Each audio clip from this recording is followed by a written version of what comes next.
দেখুন, আরও একবার প্রমাণিত হলো যে তৃণমূল কংগ্রেস মানেই হচ্ছে এই ধরনের অসভ্যতা, তৃণমূল কংগ্রেস মানেই হচ্ছে এই ধরনের মৎসন্যায়।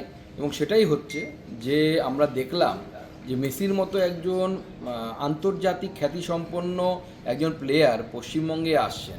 এটা তো পশ্চিমবঙ্গের জন্য অত্যন্ত গর্বের বিষয় ছিল, হওয়ার কথা ছিল। কিন্তু যবে থেকে এই প্রোগ্রামটা তৃণমূল কংগ্রেসের তরফ থেকে হাইজ্যাক করা হয়েছে, স্বরূপ বিশ্বাস হাইজ্যাক করেছে, অরূপ বিশ্বাস হাইজ্যাক করেছে, এদিকে এখানকার বিধায়ক তিনি হাইজ্যাক করেছেন। তো পুরো প্রোগ্রামটা, এবং যারা ঢিল ছুঁড়েছে তারাও, বোতল ছুঁড়েছে তারাও তৃণমূল, সব অরূপ বিশ্বাসের লোক, আমার কাছে যা খবর আছে।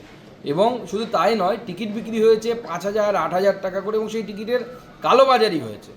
পুরোটাই একটা মেস, মানে মেসি অন মেস সেটাই হয়ে গেল। এবং সেটা করলেন হচ্ছে তৃণমূল কংগ্রেসের অসভ্য, অভদ্র, বর্বর যারা নেতানেত্রী এবং তার সাথে যারা আছে তারা। এবং প্রমাণ হলো যে পশ্চিমবঙ্গের পুলিশ এইটুকু প্রফেশনালিজম নেই যে এত ভিড় কিভাবে কন্ট্রোল করতে হয় সেটা পর্যন্ত জানে না। তৃণমূল কংগ্রেস দল এবং তৃণমূল সরকার এই দুজনে মিলে মেসিকে মেস করে ছাড়লো।